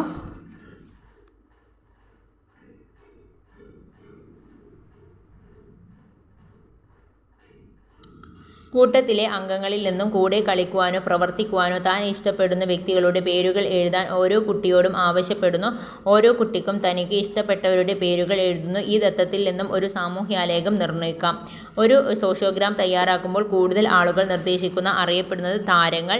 തന്നിരിക്കുന്ന സോഷ്യോഗ്രാമിൽ 1 ഉം 4 പരസ്പരം ബന്ധിപ്പിച്ച് നിർദ്ദേശിക്കുന്നു. ഇത്തരക്കാർ അറിയപ്പെടുന്നത് ദ്വന്ദ്ങ്ങൾ. തന്നിരിക്കുന്ന സോഷ്യോഗ്രാമിൽ ക്രമനമ്പർ 2 ക്രമനമ്പർ പ്രകാരം 6നെയും ക്രമനമ്പർ 6 ക്രമനമ്പർ 9നെയും ക്രമനമ്പർ 9 ക്രമനമ്പർ 2നെയും നിർദ്ദേശിച്ചിരിക്കുന്നു. ഇത്തരത്തിലുള്ള കൂട്ടങ്ങളാണ് ക്ലിക്കുകൾ. വളരെ കൂടുതൽ അംഗങ്ങൾ ഒരു ചങ്ങല പോലെ നിർദ്ദേശിക്കപ്പെട്ടാൽ രൂപപ്പെടുന്നതാണ് ഗ്യാങ്ങുകൾ. ആരെയും നിർദ്ദേശിക്കാതെയും ആരാലും നിർദ്ദേശിക്കപ്പെടാതെയുമുള്ളവരാണ് ഏകാകികൾ. അടുത്തത് ബഹുമുഖ ബുദ്ധി സിദ്ധാന്തത്തിൻ്റെ ഉപജ്ഞാതാവ് ഹൊവാർഡ് ഗാർട്ട്നർ ആണ്. ഫ്രെയിംസ് ഓഫ് മൈൻഡ് എന്ന ഗ്രന്ഥം രചിച്ചത് ഹൊവാർഡ് ഗാർട്ട്നർ. ഹൊവാർഡ് ഗാർട്ട്നർ കണ്ടെത്തിയ ബുദ്ധിയുടെ മുഖങ്ങൾ. ദൃശ്യസ്ഥലപര ബുദ്ധി. വസ്തുക്കളെ സ്ഥാനനിർണ്ണയം നടത്തുന്നതിനും ഭാവനയിൽ കാണുന്നതിനും ഒന്നിൻ്റെ സാന്നിധ്യത്തിലും അസാന്നിധ്യത്തിലും അതിൻ്റെ സവിശേഷതകൾ മനസ്സിലാക്കി പ്രവർത്തിക്കുന്നതിനുള്ള ബുദ്ധിയാണ്. കാർട്ടോഗ്രാഫർ, ശില്പി, ചിത്രകാരന്മാർ, കളിമൺ പാത്രങ്ങൾ നിർമ്മിക്കുന്നവർ. വാചിക ഭാഷാപര ബുദ്ധി. പദങ്ങളുടെ അർത്ഥം മനസ്സിലാക്കുന്നതിനും പുതിയ ആശയങ്ങൾ സ്വീകരിക്കുന്നതിനും ആശയവിനിമയത്തിൻ്റെ ഫലപ്രദമായിട്ടുള്ള ഭാഷ ഉപയോഗിക്കുന്നതിനുമുള്ള ബുദ്ധിയാണ് പ്രാസംഗികൻ, എഴുത്തുകാർ. യുക്തിചിന്താപര ഗണിത ബുദ്ധി. വസ്തുക്കൾ, സംഭവങ്ങൾ എന്നിവയിൽ നിന്ന് നിലനിൽക്കുന്ന ബന്ധങ്ങൾ കണ്ടെത്തുന്നതിനും കാര്യങ്ങളെ യുക്തിചിന്താപരമായിട്ട് സമീപിക്കുന്നതിനും പ്രയോജനപ്പെടുത്തുന്നതിനുമുള്ള ബുദ്ധിയാണ് കായിക ചാലക ബുദ്ധി. സ്വന്തം ശരീരത്തെ നിയന്ത്രിക്കുവാനും ആഗ്രഹിക്കുന്ന വിധത്തിൽ ചലിപ്പിക്കുവാനും കഴിയുന്നത് ഈ ബുദ്ധിയുടെ സഹായത്തോടെയാണ്. ഉദാഹരണം: അത്ലറ്റ്സ്, നൃത്തം ചെയ്യുന്നവർ, നടന്മാർ, മിമിക്രി ആർട്ടിസ്റ്റ്, കരകൗശല വിദഗ്ധർ. താളാത്മക സംഗീതപര ബുദ്ധി. വിവിധ രാഗങ്ങളിലും വ്യത്യസ്ത താളങ്ങളിലും സംഗീതപരമായിട്ടുള്ള കാര്യങ്ങൾ ആവിഷ്കരിക്കുന്നതിനും ആസ്വദിക്കുന്നതിനുമുള്ള ബുദ്ധിയാണ്. സംഗീതോപകരണങ്ങൾ കൈകാര്യം ചെയ്യൽ, കവിതാലാപനവും ആസ്വാദനവും. വ്യക്ത്യാന്തര ബുദ്ധി. മറ്റുള്ളവരുമായിട്ട് ഇടപെടാനുള്ള കഴിവ്. മറ്റുള്ളവർ പറയുന്നത് കേൾക്കാനും മറ്റുള്ളവരുടെ വേദനിക്കാതെ സംസാരിക്കുവാനുമുള്ള കഴിവാണ് വ്യക്ത്യാന്തര ബുദ്ധി. നല്ല രാഷ്ട്രീയ പ്രവർത്തകർ, അധ്യാപകർ, സംവാദകർ. ആന്തരിക വൈയക്തിക ബുദ്ധി. ഒരു വ്യക്തിക്ക് തൻ്റെ സ്വന്തം കഴിവുകൾ, പോരായ്മകൾ, തെറ്റുകൾ എന്നിവ കണ്ടെത്തുവാനും അത് തിരുത്തുവാനുമുള്ള കഴിവ്. പ്രകൃതിപരബുദ്ധി. പ്രകൃതിയും പരിതസ്ഥിതിയുമായിട്ട് അടുത്തിടപഴകുന്നതിനും അതിൽ താല്പര്യം പ്രകടിപ്പിക്കുന്നതിനുമുള്ള ബുദ്ധിയാണ് കർഷകർ, പരിസ്ഥിതി പ്രവർത്തകർ. അസ്തിത്വപരമായിട്ടുള്ള ബുദ്ധി. പ്രപഞ്ചത്തിൻ്റെ ഭാഗമായിട്ടുള്ള സ്വന്തം അസ്തിത്വത്തെ കാണാനും തിരിച്ചറിയാനുമുള്ള ബുദ്ധി ആത്മീയ പ്രവർത്തകർ. സംവേദക ചാലക ഘട്ടം. പിയാഷെ വൈജ്ഞാനിക വികസനത്തെ എത്ര ഘട്ടങ്ങളായിട്ട് തിരിച്ചിരിക്കുന്നു? 4. പിയാഷെയുടെ വൈജ്ഞാനിക വികസന ഘട്ടത്തിൻ്റെ ഘട്ടങ്ങൾ: ഇന്ദ്രിയ ചാലകഘട്ടം, പ്രാഗ് മനോവ്യാപാര ഘട്ടം, മൂർത്ത മനോവ്യാപാര ഘട്ടം, ഔപചാരിക മനോവ്യാപാര ഘട്ടം. ഇന്ദ്രിയ ചാലകഘട്ടത്തിലെ ഉപഘട്ടങ്ങൾ: അനിശ്ച പ്രതികരണ ഘട്ടം. ഈ പ്രായത്തിൽ തൻ്റെ ചുറ്റുപാടുകളോടുള്ള കുട്ടിയുടെ പ്രതികരണം അനിശ്ചാപരവും യാന്ത്രികപരവുമായിരിക്കും. ബോധപൂർവമായിട്ടുള്ള ചിന്തയുടെയോ ആലോചനയുടെയോ ഭയമല്ലാതെ ഇത്തരം യാന്ത്രിക പ്രതികരണങ്ങളാണ് അനിശ്ച പ്രതികരണ ഘട്ടം. 1 to 1 month. പ്രാഥമിക വർത്തുള പ്രതികരണ ഘട്ടം 1 to 4 മന്ത് വരെയാണ്. തനിക്ക് സന്തോഷം നൽകുന്ന പ്രവർത്തികൾ കുട്ടി ബോധപൂർവം തന്നെ ആവർത്തിച്ചു തുടങ്ങുന്ന ഘട്ടമാണിത്. വിരൽ നുകരുന്നതിൽ സന്തോഷം കണ്ടെത്തുന്ന കുട്ടി വീണ്ടും അത് ആവർത്തിക്കുന്നു. ഒരിക്കൽ ചെയ്ത കാര്യങ്ങൾ വീണ്ടും ഓർത്തെടുക്കാൻ കഴിയുന്ന ഈ ഘട്ടം ഓർമ്മിച്ചെടുക്കാനുള്ള കഴിവ് ഉദയം ചെയ്യുന്ന ഘട്ടം കൂടിയാണ്. ദ്വിതീയ വർത്തുല പ്രതികരണ ഘട്ടം 4 to 8 വരെയാണ്. മന്ത്സാണ് കേട്ടോ. തൻ്റെ പ്രവർത്തനങ്ങളുടെ പരിസ്ഥിതിയുമായിട്ട് കൂടുതൽ ഇടപഴകാൻ തുടങ്ങുന്നു. ഈ അവസരത്തിൽ തന്നെ തൻ്റെ പ്രവർത്തനങ്ങളെ ലക്ഷ്യബോധത്തോടെ ആവർത്തിക്കാൻ കുട്ടിക്ക് കഴിയും. തൻ്റേതായിട്ടുള്ള ചുറ്റുപാടുകൾ പരീക്ഷണങ്ങൾ മുതിരുന്ന കാലമാണിത്. അല്പം അകലെയുള്ള കളിക്കോപ്പ് കൈവശപ്പെടുത്തി വായിലേക്ക് വയ്ക്കുന്നു. ദ്വിതീയ വർത്തുള പ്രതികരണങ്ങളുടെ ഏകോപന ഘട്ടം 8 to 12 മന്ത്സ്. പ്രവർത്തനങ്ങളെ കൂടുതൽ ഫലപ്രദമായിട്ടും ലക്ഷ്യബോധത്തോടെയും ഏകോപിപ്പിക്കണം. പതുക്കെ മുട്ടുകുത്തി ചെന്ന് ദൂരത്തുള്ള പന്തെടുക്കാൻ തട്ടാൻ ഈ ഘട്ടത്തിലുള്ള കുട്ടിക്ക് കഴിയും. വസ്തുസ്ഥൈര്യം കുട്ടി ആദ്യമായി ആർജിച്ചു തുടങ്ങിയത് ഈ ഘട്ടത്തിലാണ്. തൃതീയ വർത്തുള പ്രതികരണ ഘട്ടം. വാസ്തുസ്ഥൈര്യം കുട്ടി പൂർണ്ണമായിട്ടും ആർജിക്കുന്നു. പരിസ്ഥിതിയുമായിട്ട് കൂടുതൽ ഫലപ്രദമായി ഇടപഴകുകയും ശ്രമപരാജയം വഴി പ്രശ്നങ്ങളെ പരിഹരിക്കുവാൻ തുടങ്ങുകയും ചെയ്യുന്നു. വസ്തുസ്ഥൈര്യം വസ്തുക്കൾ തൻ്റെ കൺമുന്നിൽ നിന്നും മറഞ്ഞാലും അത് നിലനിൽക്കുന്നു എന്ന ബോധം. 1.5 വയസ്സ് പ്രായമാകുമ്പോഴേക്കും കുട്ടികൾ വസ്തുസ്ഥൈര്യത്തിനുള്ള കഴിവ് ആർജിക്കുമെന്ന് ജീൻ പിയാഷെ പറയുന്നത്. മാനസിക പ്രതിനിധാന ഘട്ടം 18 to 24 മന്ത്സ്. തനിക്ക് ഇഷ്ടപ്പെട്ട കളികൾ കുട്ടി സ്വയം കണ്ടെത്തുകയും അടുത്ത ഘട്ടത്തിൽ ചില പ്രത്യേകതകൾ പ്രതീകാത്മക ചിന്തനം സചേതന ചിന്ത ആരംഭിച്ചു തുടങ്ങുകയും ഈ ഘട്ടത്തിലാണ്. പ്രതീകാത്മക ചിന്തനം വസ്തുക്കൾക്കും ആളുകൾക്കും സ്ഥലങ്ങൾക്കും പകരം പ്രതീകങ്ങൾ ഉപയോഗിക്കുന്നു. കൺസർവേഷൻ ആകൃതിയും രൂപവും വ്യത്യാസപ്പെടുമ്പോൾ അളവിൽ മാറ്റം സംഭവിക്കുന്നില്ലെന്ന തിരിച്ചറിവ്. സചേതന ചിന്ത എല്ലാ വസ്തുക്കളും ജീവനുണ്ടെന്നും ജീവിക്കുന്ന ജീവികളുടെ പ്രത്യേകതകൾ ഉണ്ടെന്നുമുള്ള ചിന്തയാണ്. കേന്ദ്രീകരണം നീളം, വീതി, ഉയരം എന്നിവയുടെ നിരവധി സവിശേഷതകളിൽ ഒന്നിൽ മാത്രം ശ്രദ്ധ കേന്ദ്രീകരിക്കുന്ന പരിമിതിയാണ് കേന്ദ്രീകരണം. പ്രത്യാവർത്തന ചിന്ത പുതിയ സന്ദർഭങ്ങളെ പൂർവാനുഭവങ്ങളുമായിട്ട് യുക്തിപൂർവം ബന്ധിപ്പിക്കുന്നതിനുള്ള ശേഷിയാണ് പ്രത്യാവർത്തനം. ഒരു 4 വയസ്സുകാരന് 2 സങ്കലന വസ്തുക്കൾ നന്നായിട്ട് അറിയാമെങ്കിൽ 5+2 എന്ന വസ്തുത ഉൾപ്പെടുന്ന ഗണിത പ്രശ്നം കുട്ടി അനായാസം ചെയ്യുന്നു. എന്നാൽ 2+5 എന്ന ക്രിയ ഉൾപ്പെട്ട ഗണിത പ്രശ്നം കുട്ടിക്ക് ചിലപ്പോൾ ചെയ്യാൻ കഴിഞ്ഞെന്ന് വരില്ല. അഹം കേന്ദ്രീകൃത ചിന്ത മറ്റുള്ളവരുടെ കാഴ്ചപ്പാടിൽ സംഭവങ്ങളെയോ വസ്തുക്കളെയോ നോക്കിക്കാണാൻ കുട്ടിക്ക് കഴിയില്ല. അതേസമയം താൻ കാണുന്ന പോലെ തന്നെയാണ് മറ്റുള്ളവരുടെ ലോകത്തെ കാണുന്നത് എന്നായിരിക്കും കുട്ടി കരുതുക. ഈ ഘട്ടത്തെ കുട്ടികൾ മറ്റുള്ളവരുടെ വീക്ഷണമനുസരിച്ച് ചിന്തിക്കാനാവില്ല. അടുത്തത് ഇന്ദ്രിയ ചാലകഘട്ടം 0 to 2 വയസ്സ് വരെ. റിഫ്ലക്ടറുകൾ സംവേദനം, ചാലനം തുടങ്ങിയവയിലൂടെ ചുറ്റുപാടിൽ നിന്നും ഗ്രഹിക്കുന്നു. മറ്റുള്ളവരുടെ അനുകരിക്കുവാൻ തുടങ്ങുന്നു. സംഭവങ്ങൾ ഓർത്തുവെക്കുവാൻ ആരംഭിക്കുന്നു. വസ്തുസ്ഥൈര്യം ഈ ഘട്ടത്തിലെ അവസാനം വരെ മാത്രം ആർജിക്കുന്നു. റിഫ്ലക്സ് പ്രവർത്തനങ്ങളിൽ നിന്നും ബോധപൂർവമായിട്ടുള്ള പ്രവർത്തനങ്ങളിലേക്കുള്ള മാറ്റം. പ്രാഗ് മനോവ്യാപാര ഘട്ടം 2 to 7 വയസ്സ് വരെ. ഭാഷ വികസിക്കുന്നു. വസ്തുക്കളെ സൂചിപ്പിക്കാൻ പ്രതിരൂപങ്ങൾ ഉപയോഗിച്ചു തുടങ്ങുന്നു. സ്വന്തം വീക്ഷണകോണിലൂടെ മാത്രം കാര്യങ്ങൾ നോക്കിക്കാണുന്നു. കേന്ദ്രീകൃത ചിന്തനം ഒരു ദിശയിലേക്ക് മാത്രം ചിന്തിക്കുവാൻ കഴിയുന്നു. എല്ലാ വസ്തുക്കളും ജീവനുള്ളവയുടെ പ്രത്യേകതകൾ പ്രകടിപ്പിക്കുന്നു എന്ന് കരുതുന്നു. മൂർത്ത മനോവ്യാപാര ഘട്ടം 7 to 11 വയസ്സ്. തൻ്റെ മുന്നിൽ അനുഭവേദ്യമായിട്ടുള്ള പ്രശ്നങ്ങളെക്കുറിച്ച് യുക്തിപൂർവം ചിന്തിക്കുവാൻ കഴിയുന്നു. വ്യാപാരഘട്ടം 2 to 7 വയസ്സ് വരെ. ഭാഷ വികസിക്കുന്നു. വസ്തുക്കളെ സൂചിപ്പിക്കാൻ പ്രതിരൂപങ്ങൾ ഉപയോഗിച്ചു തുടങ്ങുന്നു. സ്വന്തം വീക്ഷണകോണിലൂടെ മാത്രം കാര്യങ്ങൾ നോക്കിക്കാണുന്നു. കേന്ദ്രീകൃത ചിന്തനം ഒരു ദിശയിലേക്ക് മാത്രം ചിന്തിക്കുവാൻ കഴിയുന്നു. എല്ലാ വസ്തുക്കളും ജീവനുള്ളവയും പ്രത്യേകത പ്രകടിപ്പിക്കുന്നതായിട്ട് കരുതുന്നു. മൂർത്ത മനോവ്യാപാരഘട്ടം 7 to 11 വയസ്സ് വരെ. തൻ്റെ മുന്നിൽ അനുഭവവേദ്യമായിട്ടുള്ള പ്രശ്നങ്ങളെക്കുറിച്ച് യുക്തിപൂർവം ചിന്തിക്കുവാൻ കഴിയുന്നു. ചിന്തകളിൽ സ്ഥിരത ആർജിക്കുന്നു. പല സവിശേഷതകൾ പരിഗണിച്ചുകൊണ്ട് പ്രവർത്തനത്തിൽ എത്തിച്ചേരുന്നു. പ്രത്യാവർത്തനത്തിനുള്ള കഴിവ് ആർജിക്കുന്നു. ഭൂതം, ഭാവി, വർത്തമാനം എന്നിവ മനസ്സിലാക്കുന്നു. ഔപചാരിക മനോവ്യാപാര ഘട്ടം 11 വയസ്സ് മുതലാണ്. പരികൽപ്പനകൾ രൂപീകരിക്കുന്നതിനും അവ പരിശോധിക്കുന്നതിനും കഴിയുന്നു. അമൂർത്തമായിട്ടുള്ള പ്രശ്നങ്ങളെ യുക്തിപൂർവം പരിഹരിക്കുന്നു. പല വീക്ഷണകോണുകളിലൂടെയും പ്രശ്നങ്ങളെ നോക്കിക്കാണുന്നു. സാമൂഹ്യ പ്രശ്നങ്ങൾ, നീതിബോധം, സ്വത്വബോധം എന്നിവയെക്കുറിച്ചുള്ള കാഴ്ചപ്പാടുകൾ രൂപപ്പെടുന്നു. അടുത്തത് ഫ്ലേവലാണ് ഉത്തരമായിട്ട് വന്നിട്ടുള്ളത്. ചിന്തയുടെ വിലയിരുത്തലിനും നിയന്ത്രണവുമാണ് അതീത ചിന്ത എന്ന് അഭിപ്രായപ്പെട്ടത് മാർട്ടിനസ് ആണ്.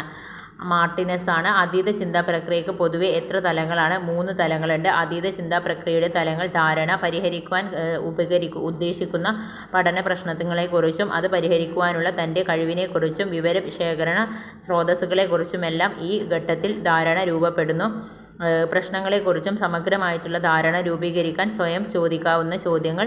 ഈ പഠന പ്രശ്നത്തെക്കുറിച്ച് എനിക്ക് ഇപ്പോൾ വേണമെങ്കിലും എത്രത്തോളം ധാരണയുണ്ട്?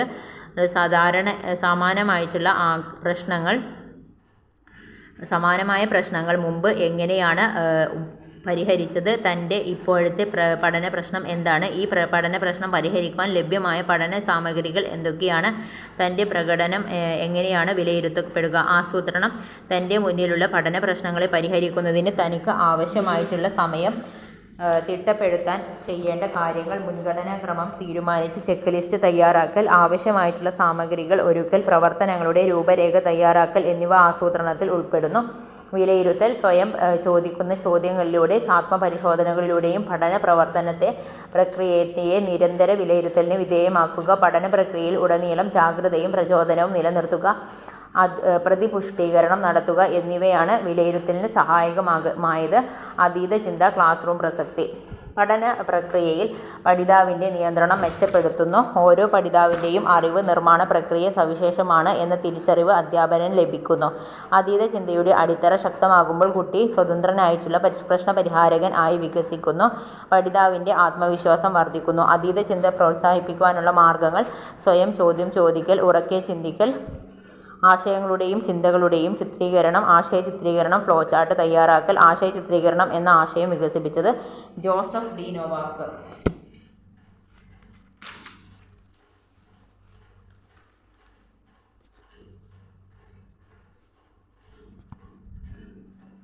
അടുത്തത് ഗ്രേഡിംഗ് ആണ്. സ്കോറിംഗ് രീതിയുടെ അപാകതകൾ പരിഹരിക്കാനായി ഏർപ്പെടുത്തിയ വിലയിരുത്തൽ രീതിയാണ്. ലാറ്റിൻ പദമായ ഗ്രാജോസ് എന്ന പദത്തിൽ നിന്നാണ് ഗ്രേഡിംഗ് എന്ന പദമുണ്ടായത്. ഗ്രേഡിംഗ് രീതിയുടെ മേന്മകൾ: 1-2 സ്കോറിൻ്റെ വ്യത്യാസം വെച്ചുകൊണ്ട് പഠിതാക്കളെ വേർതിരിക്കുന്ന രീതി ഒഴിവാക്കുന്നു. കുട്ടികൾ അനാരോഗ്യകരമായിട്ടുള്ള മത്സരം കുറയ്ക്കുവാൻ സാധിക്കുന്നു. പരിശോധനകൾ നൽകുന്ന സ്കോർ റേഞ്ചിൻ്റെ പരിധിയിലേക്ക് വരുമ്പോൾ വിലയിരുത്തലിൽ വരുന്ന പാകപ്പിഴയുടെ അളവ് കുറയുന്നു. പടി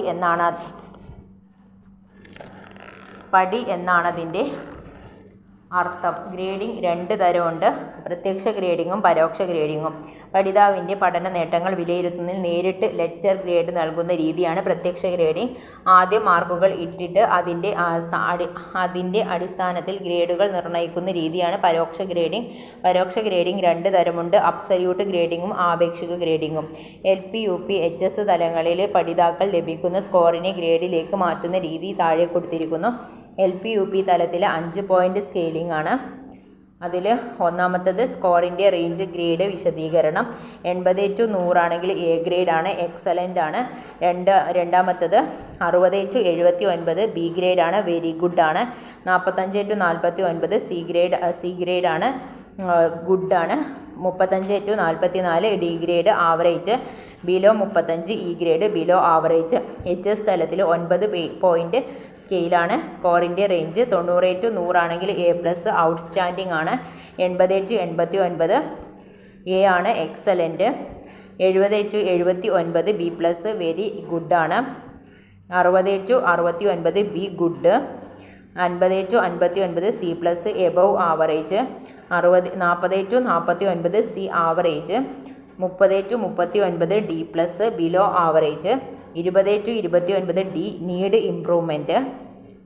ബിലോ 20 E ആണ്, നീഡ് ഇംപ്രൂവ്മെൻറ്റ്. അപ്പോൾ ഇത്രയുമാണ് ഇന്നത്തെ ഒരു ക്ലാസ്സിൽ ഉൾപ്പെടുത്തുന്നത്. Thank you all.